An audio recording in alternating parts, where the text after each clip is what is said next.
ये शिव कृपा, ये शंकर की उदारता है। शिक्षक आपको शिक्षा देता है, गुरु आपको दीक्षा देता है। शिक्षक शिक्षा देगा, गुरु दीक्षा देगा, पर मेरा महादेव आपकी झोली में सब कुछ भर देगा, ये निश्चित है। वो खाली नहीं छोड़ता, वो देता है, और क्या देता है वो वही जान सकता है। उसकी कृपा कैसी होती है ये वो भले थोड़ा भगवान के यहाँ पर देर है, थोड़ा समय लग सकता है। फाइल जब मोटी होती है तो उसको दबाने में, छुपाने में थोड़ा समय तो लगता है। तुम तो एकदम कह दो नहीं साहब तुम तो मुझसे पैसा लो और तुम मेरा केस निपटाओ, ने मेरा काम निपटाओ, तो जिसके पास खड़े हो ना वो भी कह देगा थोड़ा समय तो लगेगा, अभी थोड़ा रुक जा। एकदम नहीं कर सकता, एकदम कर दिया तो लोग मुझे निगल जाएंगे, इसलिए थोड़ा फाइल को दबाने में, छुपाने में थोड़ा समय लगता है। उसी तरह परमात्मा के पास भोलेनाथ जी का हाथ तुमने पकड़ा है, शंकर जी की शरणागति लिए शिव के चरणों में तुम गए हो, और तुम्हारा दुख बड़ा भारी है, तुम्हारा कष्ट बड़ा भारी है, पूर्व का किया गया पाप बड़ा भारी है। उस पाप को काटने में शंकर भगवान को भी तो वहां बैठे हैं शिव पंचायत में, जैसे हमारे यहाँ पंचायत लगती है तो वहां भी तो पंचायत लगती है, उनको भी तो जवाब देना पड़ता है कि भोलेनाथ जी तुम ये क्या कर रहे हो, ब्रह्मा जी तुम ये क्या कर रहे हो, भगवान विष्णु तुम क्या कर रहे हो। सबके सामने शंकर भगवान को भी जवाब देना पड़ता है कि इसका दुख तुमने कैसे काट दिया, इसकी किस्मत में तो दुख लिखा हुआ था, इसकी किस्मत में तो रोना लिखा हुआ था, इसकी किस्मत में तो ठोकर लिखी हुई थी, फिर आपने इसको कैसे तार दिया। तब शंकर भगवान कहेंगे कि भैया देख फाइल उठा ले, इसने मेरे पशुपति व्रत करे थे, 5 सोमवार आई थी, बीच में मैंने सोचा था व्रत छोड़ देगी, इसलिए इसके घर के आसपास में मैंने किसी को निपटा भी दिया था। निपटाया तो ये 1 महीना व्रत नहीं कर पाई, फिर चालू कर दिए इसने, पीछा नहीं छोड़ी मेरे, इसलिए मुझे फाइल को दबाना पड़ा और इसको पार लगाना पड़ा। ये शिव है, ये ओघड़ी है।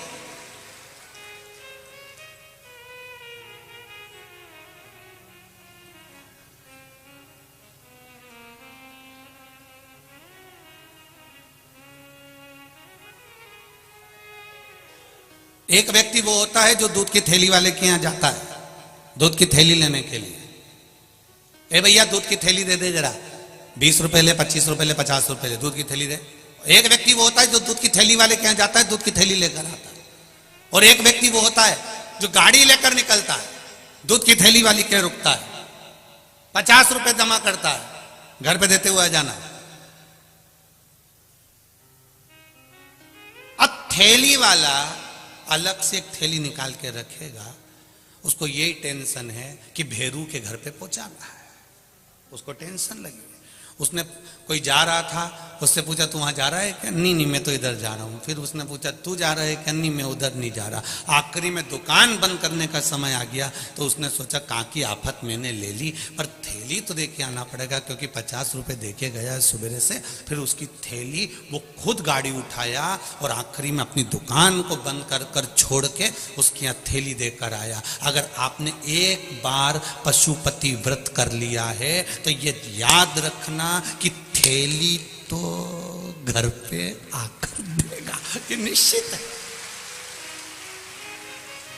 दुख तो मिटाएगा, ये कष्ट तो मिटाएगा, ये आएगा, ये निश्चित है। पर वो कब आएगा मिटाएगा ये उसको मालूम है। दुकान जब बंद करेगा, जब वो अपना काम पूरा कर लेगा, जब वो जान जाएगा तभी तो पहुंचेगा ना, तभी तो वो पहुंचेगा। मैंने तेरे ही भरोसे ओ बाबा, तेरे ही भरोसे हवा बिच उड़ती जावांगी, बाबा डोर हथों छड़ना मैं कटी जावांगी। भोले मेरे पतन शंभो मैं तेरी पतन। ये उसकी कृपा जब होगी वो आएगा, निश्चित है वो पहुंचेगा। भरोसा भरोसा नहीं टूटने देगा मेरा महाराज। हमारा जीवन, पूर्ण जीवन में हम 4 बांस 4 कंधे और 40 कंडे के चक्कर में पूरी जिंदगी निकाल दी है। पर निवेदन है, उस जीवन को निकालो, पर उस जीवन को भक्ति के साथ निकालो। जितना हो सकता है भजन के साथ, शिव स्मरण के साथ, शिव कृपा के साथ में, भगवान शंकर की अविरल भक्ति के साथ निकालो। सती मैया माता प्रसूति के गर्भ से जन्मी थी।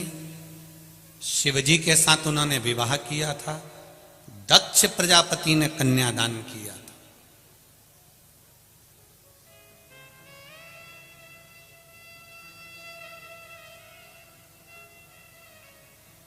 अब दक्ष प्रजापति ने कन्यादान करा, इसके बाद भी अपने जमाई से इतना बैर क्यों है?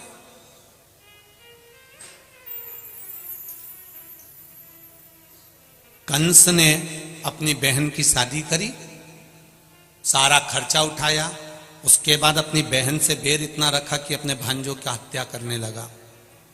सुनिए ना भागवत जी, कारण क्या था? केवल एक आकाशवाणी हुई थी और उस आकाशवाणी में कह दिया गया था, कंस इस देवकी का 8वां पुत्र तेरी मृत्यु का कारण बनेगा, 8वां पुत्र तेरी मृत्यु का कारण बनेगा। 8वां पुत्र, जरा विचार करिए। कंस का इतना प्रेम था अपनी बहन के साथ में, इतना स्नेह था, उसके बाद में भी उसको अपनी बहन से बैर कर लिया।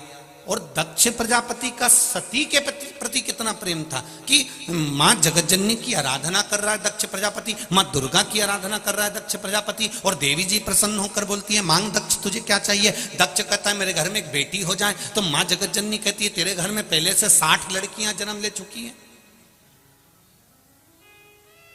तेरे घर में 60 कन्याओं ने पहले से जन्म ले चुकी हैं, 60 कन्याओं का जन्म हो चुका है, और 60 बेटियां जन्म लेने के बाद फिर लड़की मांग रहा, फिर बेटी मांग रहा। अरे जरा विवेक रखो दक्ष प्रजापति, इतनी लड़कियां होने के बाद तो लोग लड़का मांगते हैं और तू लड़की मांग रहा है। दक्ष प्रजापति कहते हैं, मां बेटा एक कुल को तारता है और बेटी 2 कुल को तार देती है, 2 कुल को बेटियां तारती। पर मेरा बेटियों से एक निवेदन हर पल, हर घड़ी, हर क्षण रहा है। जिन माता और पिता ने तुम्हारी परवरिश में पूरी जिंदगी निकाल दी, तुम्हें अच्छा कॉलेज, अच्छा स्कूल, अच्छी एजुकेशन दी है, कपड़े पहनने के लिए मना नहीं करा,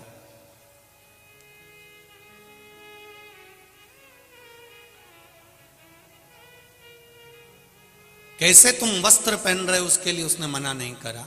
बस मेरा बेटियों से इतना सा निवेदन है कि अपने माता पिता को कन्यादान का मौका जरूर देना, उसको वंचित मत रख देना, उसको कन्यादान का मौका दीजिए। और एक बात अभी तक कथा में नहीं कही जो आज कहने जा रहे हैं, आपको अच्छी लगे तो उत्तर प्रदेश की मां गंगा के घाट पर जो कथा हो रही है, यह कल्याणपुर कानपुर की, आपको अच्छा लगे तो अपने जीवन में उतारिएगा। नवयुवक बेटे और बेटियों से निवेदन है, ड्रेस और एड्रेस ये दोनों अगर सही हैं तो आप उन्नति की सीढ़ी पर चढ़ जाओगे। जम के बोलो, क्या क्या? ड्रेस और एड्रेस अगर सही है तो आप उन्नति की सीढ़ी पर चढ़ सकते हो, आपको कोई नीचे उतार ही नहीं सकता।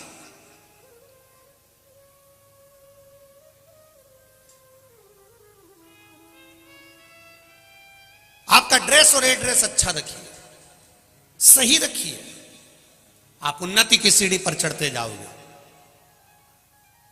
आप अगर देखो कोई व्यक्ति अगर एक भजिए की दुकान खोल ले और उसकी ड्रेस इतनी गंदी हो, इतनी गंदी हो, उसके पास में मक्खी भी न कर रही हो, तो तुम में से एक भी उसके पास में भजिया खाने नहीं जाएगा। और अगर वही भजिए की दुकान पर उसने ड्रेस अच्छी पहन के रखी है, भले छोटी सी दुकान है, ठेले की दुकान है, और भोजन बना रहा है, भजिया बना रहा है, और कोई मक्खी नहीं और सब अच्छा है, तो फिर ढेर भीड़ लगी होगी। किसी किसी ठेले पर, चाट की दुकान पर ढेर भीड़ लगी होती है, क्योंकि वो सफाई से रह रहा।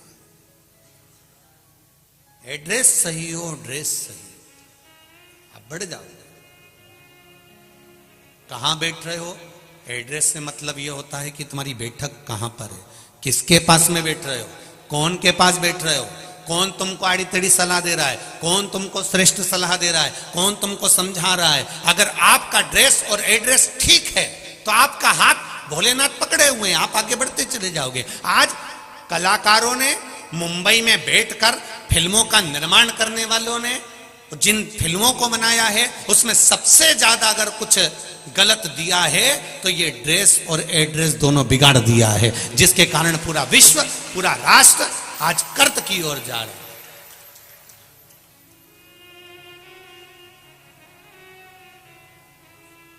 हम उसको संवारे थोड़ा सा, हम उसको जाने।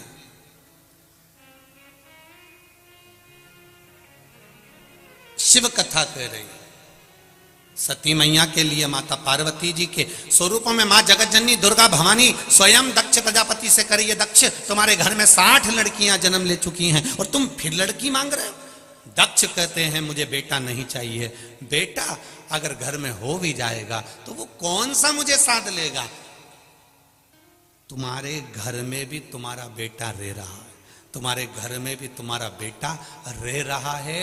शादी हो गई, विवाह हो गया, सब कुछ हो गया, पोता पोती हो गए। मैं एक एक डोकरी डोकरी अम्माओं से, बुढ़ी बुढ़ी माताओं से पूछना चाहूंगा कि तुम्हारा बेटा और बेटी दोनों की शादी हुई, बेटी पराए घर चली गई, बेटा तुम्हारे पास रह गया। ईमानदारी की बात बताना कि बेटा कितने घंटे तुम्हारे पास बैठकर बात करता है। कम से कम बेटी रोज फोन लगाकर पूछ तो लेती है कि मम्मी तू कैसी है। बेटी कम से कम फोन लगाकर पूछ तो रहती है कि माँ तू कैसी है, पापा को शुगर हो गई है, डॉक्टर को दिखा देना, उनको तकलीफ हो रही है, उनका ध्यान रखना। मम्मी कहे तो मैं आ जाती हूँ, सियोर वाला महाराज की कथा चल रही है कल्याणपुर में, कथा भी सुन लूंगी और तेरे यहाँ पापा को दिखा भी आऊंगी, डॉक्टर को भी दिखा दूंगी। बेटी एक आनंद लेकर बार बार आपको फोन लगाकर कहती है मम्मी मैं आऊं क्या, पापा मैं आती हूं, तुमने दवाई ली कि नहीं ली, तुमने ये करा कि नहीं करा, पापा तुम थक गए हो, दुकान भैया को कह दो संभालेगा, तुम मत जाओ। ये बेटी ज्ञान देती है, पर कभी बेटा तुम्हारे मुख से नहीं कहता कि पापा तुम्हें तकलीफ क्या हो रही है, तुम रात भर से तकलीफ में हो। बाबूजी आपको क्या हो गया, बाबा आपको क्या हुआ, माँ तू रात भर से कांक रही थी, तेरा चेहरा बता रहा है, माँ तू रात भर सोई नहीं है। जो बेटे को करना चाहिए वो बेटी कर रही है। इसलिए दक्ष प्रजापति कर रहे हैं मुझे बेटा नहीं मुझे बेटी दीजिए, जो पल पल में मेरा साथ देने के लिए कदम से कदम मिलाकर खड़ी रहे। ऐसी बेटी मुझे चाहिए, वो बेटी का मुझे जन्म दे दो। मां जगत जननी दुर्गा भवानी कहती है दुनिया बेटा मांग रही और तू बेटी मांग रहा है। दक्ष प्रजापति कहते हैं 60 लड़की ने अगर जन्म लिया है तो उसमें दुख की क्या बात है। दुर्गा जी कहती हैं 60 बेटी का विवाह तो करो, मालूम पड़ जाएगा। 60 लड़की का अगर विवाह तो करो, मालूम पड़ जाएगा।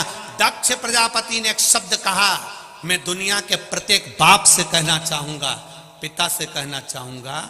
रामकृष्ण परमहंस जी के शिष्य स्वामी विवेकानंद वैष्णो देवी की सीढ़ियां चढ़ रहे थे, और स्वामी विवेकानंद जब वैष्णो देवी की सीढ़ियां चढ़ रहे थे, एक गांव का व्यक्ति अपनी बेटी को कंधे पर बिठाकर ऊपर चढ़ रहा था। स्वामी विवेकानंद